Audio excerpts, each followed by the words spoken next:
What's going on, everyone? Jeremy here from The Quartering, and over the weekend we had day 2 of the Twitter files, which came by the way of a extremely disjointed and at times extraordinarily frustrating Twitter spaces populated by some seemingly good people and also some people with some very questionable pasts. Elon did, in fact, choose to join that particular group, and to about 100,000 people answer several interesting pieces of data or interesting questions around potential Twitter files. Also, Twitter's original founder and former head of security, trust, and safety seem to be absolutely panicking, and a brand new drop. Now, today we've got a lot of stories around all this. Of course, I'll continue to try and keep things diverse in terms of the content.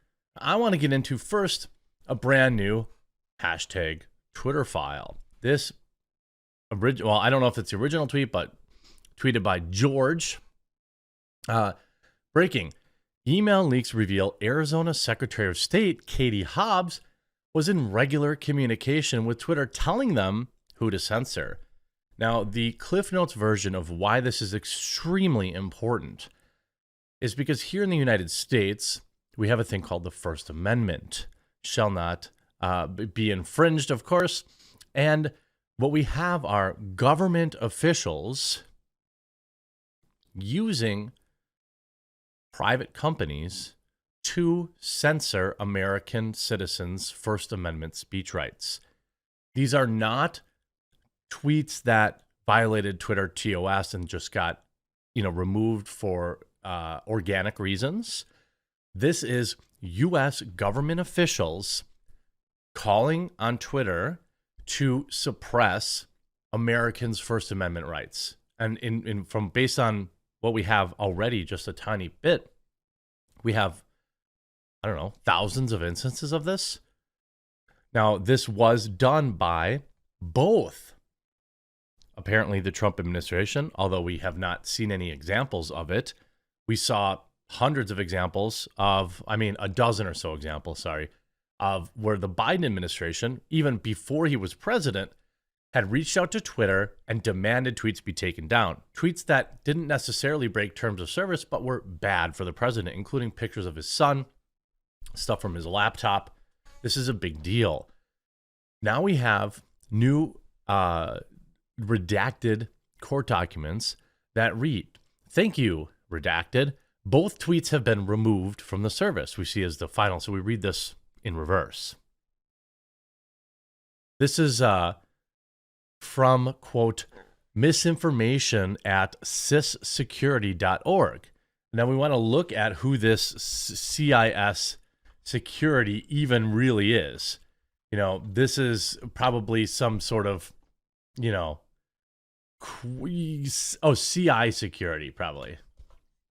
Sorry, I'm used to, woke speak, so I just thought it was CIS security. If I go to CIsecurity.org, nothing comes up. There's no website there. And there's, if I Google it, CI security, nothing. Oh, wait, here we go. It's a forward-thinking nonprofit. Okay, Center for Internet Security. Hopefully the weaponized autism of the internet will figure out who funds these people, but that's for a different video. So we have CI Security emailing Twitter and saying, "Please see this report below from the Arizona Secretary of State. Please let me know if you have any questions. CC, I'm not sure who to best contact us at Twitter. Hello, I'm blank, Communications Officer Director for the Office of Arizona State. I am flagging this Twitter account for your review. The account has been redacted. Here's more. We see, what are you hiding?" That must be who they are. These messages falsely assert that the voter system is owned and therefore operated by foreign people. This is an attempt to further enter my comment. So again, this looks like a nothing burger account that had 21 followers. An account that had 20 followers that they reached out to have suppressed. Now, I don't. This is not in speaking. This is not speaking of whether or not the veracity of their claims. I'm just saying This is a government official doing this. This is a brand new leak. Also, Eric Schmidt, breaking. In our deposition of FBI agent Elvis Chan on Tuesday, we found that the FBI plays a big role in working with social media companies to censor speech. From weekly meetings with social media companies ahead of the 2020 election to asks for account takedowns. Chan, the FBI's FITF, and senior CISA officials had meetings with social media companies in the lead up to the election, in which Chan personally told the social media companies that there could be potentially hack information. Awfully curious, right? Then New York Post covers this. FBI warned Twitter during, quote, weekly meetings of the president's son's hack and leak operation before censoring the post, meaning this is probably the earliest form of a pre-bunk, meaning they were running, it seems like they may have been running cover. Maybe they knew this laptop was out there. They knew the files were going to leak. And so they planted the seed, hypothetically, with Twitter to get them to pre-bunk this content. You see, the Twitter files leaked documents suggest Twitter execs actively influenced potential elections. Now we talk about some of the original founders and their panics.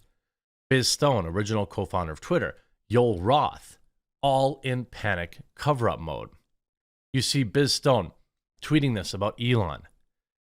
He's not a serious person. He does things for sport that have serious consequences for real people.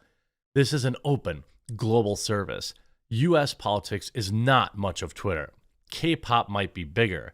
Also, in other places, lives are at stake. Are you nervous, Biz? Are you perhaps nervous? Are you perhaps nervous? And by the way, Elon saw all of this and said, yeah, let's take a look. Maybe they've got some stuff going on. He says, gross. Tune in for episode 2 of their Twitter files. He says, I don't get why naming names is necessary. Are you joking, dude?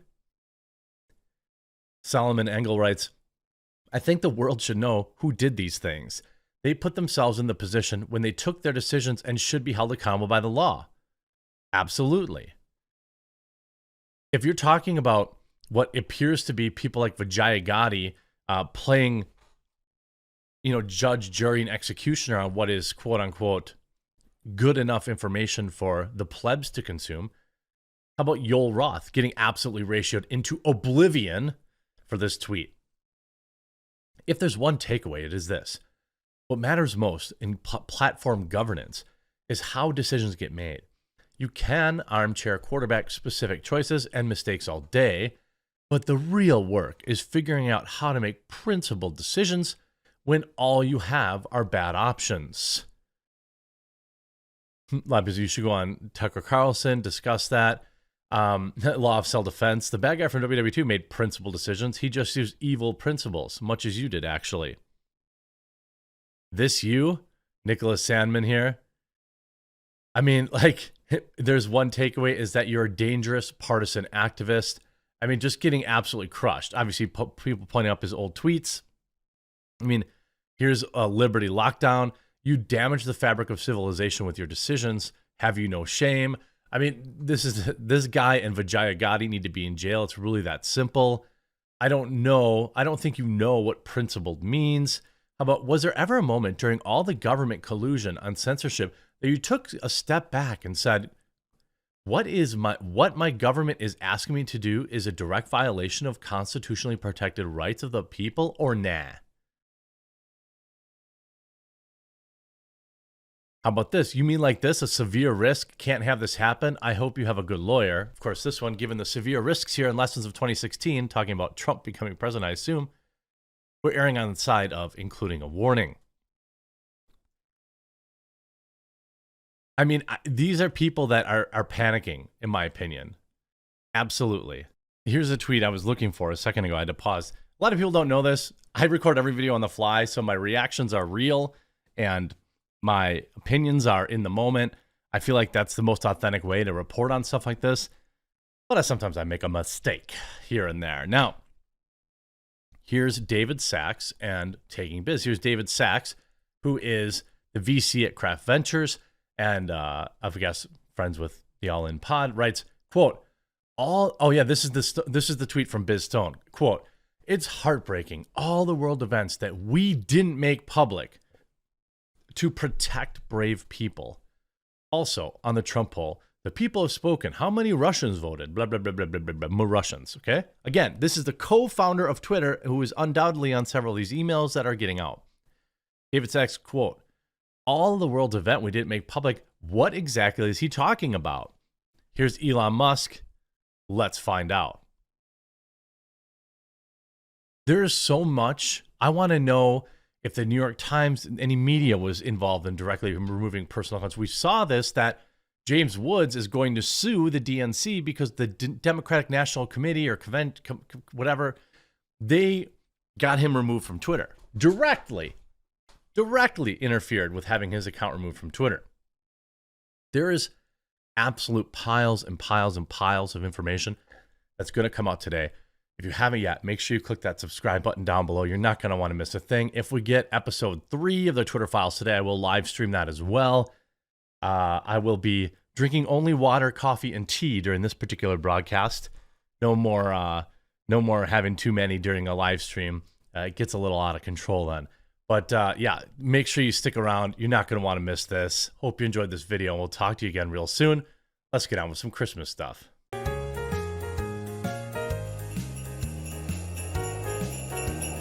Ho, ho, ho! Merry Christmas!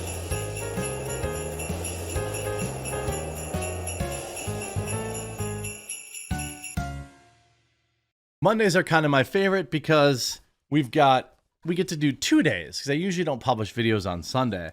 So this is the Skyrim Advent calendar, and today we are looking at, this one's been pretty underwhelming, I've got to admit. Spot number 4. Okay, this is a pretty big one here. Most of these have been pretty weak sauce, I've got to admit. Okay, this one also pretty weak sauce. I think number 5 may be a pencil. We'll have to see. It is a map of the province of Skyrim. Pretty cool. If you were to frame it or something, but it sucks that there's big folds in it. But I don't know. You'd have to be a really hardcore Skyrim fan to be pumped about so far, but there's a lot left. Let's look at the 5th as it is today. It is a pencil. Oh, I was like, it doesn't even say anything on it. It does. I don't know if you can really see that. It's written in gold. Okay, a Skyrim pencil. Okay. I guess the Skyrim one's kind of been disappointing so far, but there's still 20 days for it to save its own reputation. Merry Christmas, and we'll see you in the next video.